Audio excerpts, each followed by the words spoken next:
A significant number of NFL personnel people and draft pundits believe there are 4 obvious choices atop the 2019 quarterback class. In no particular order: Kyler Murray, Dwayne Haskins, Daniel Jones, Drew Lock. All 4 are first-round candidates. And this is important to the Miami Dolphins because the NFL's most quarterback-needy team is going to be all over these 4 guys in the next 5 weeks. The Dolphins will be having private workouts, or dinners, or visits, and sometimes all of those, with all 4 of these players in the coming weeks, according to sources. The reason for this is the Dolphins believe they may be in a position to pick 1 or more of these players when they pick in the first round on April 25th. But as a draft is not done in a vacuum, the Dolphins should probably be prepared for any number of scenarios that may play out on draft day.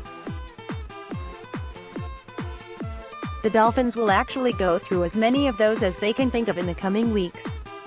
So allow me to share some of those with you. Simply, the Dolphins would like to have a handle on which, if any, of the 4 QBs might be available to them when they pick at No.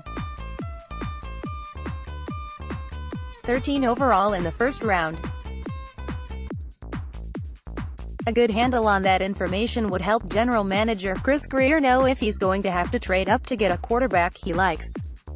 So let's do the easy stuff first. It would help the Dolphins to know what teams drafting in the first round need a quarterback. And we're talking teams ahead, as well as behind the Dolphins. Because teams drafting behind the Dolphins have vaulted past them the past 2 drafts to pick quarterbacks: Josh Allen, Deshaun Watson and Patrick Mahomes Jr. Yeah, not awesome.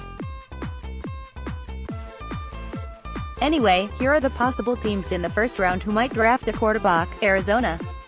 Pick number 1. The Cardinals don't need a quarterback, but their interest in Murray, who forged a close bond with coach Cliff Kingsbury in past years, is real.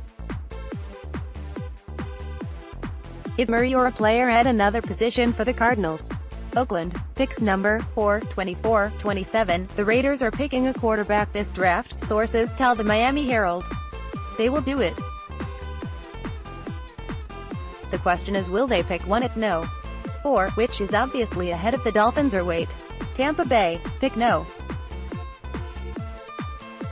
5. You're saying the Buccaneers have Jameis Winston and don't need to waste a high pick on a QB. Well, part of that is true in that they have Winston. But the intriguing thing is Winston is signed through 2019 and then becomes a free agent. In other words, Tampa Bay has not committed to him beyond the coming season.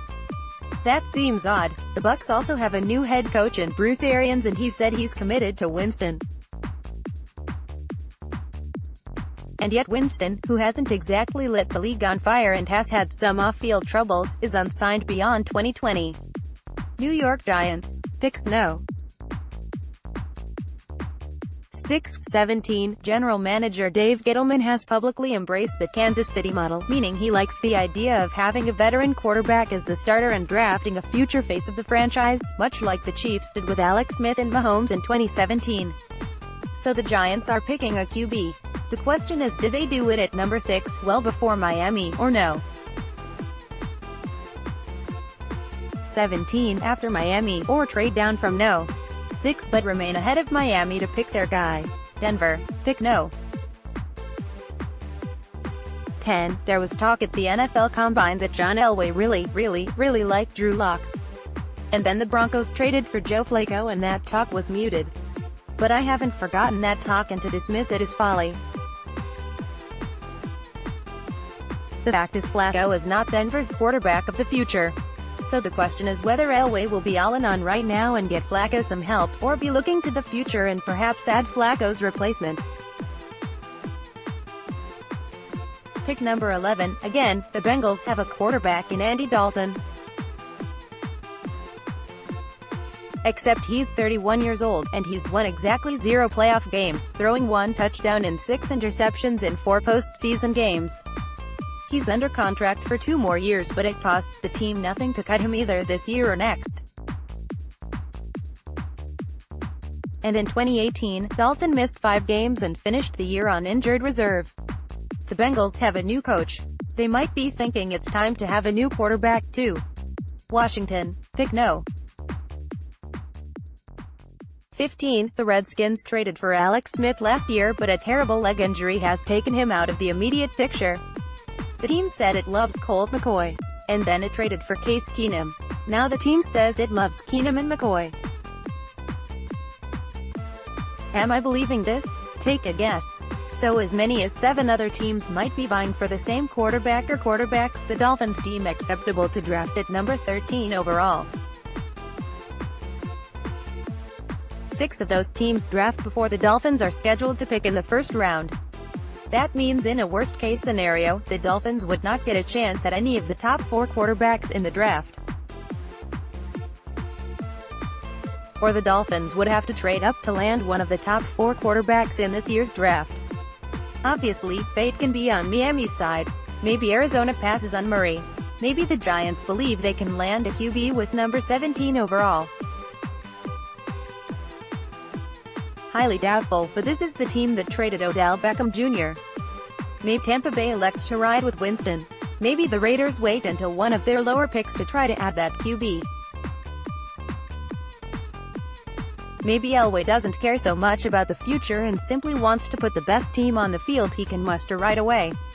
Maybe the Bengals love losing playoff games. Under that scenario, the Dolphins might have their choice of 3 or maybe all 4 top quarterbacks this draft. My guess? I think Arizona is picking Murray. I think the Giants are picking a QB at number 6, probably Haskins. I wouldn't bet on Tampa Bay, Oakland and Cincinnati, all teams with sizable quarterback investments, being as forward-thinking as I'd give them credit for being. So orthodox thinking would give the Dolphins a choice between Locke and Jones at no. 13. That is, of course, if the Dolphins can fall in love with one of them and then someone doesn't jump ahead of them to plot both.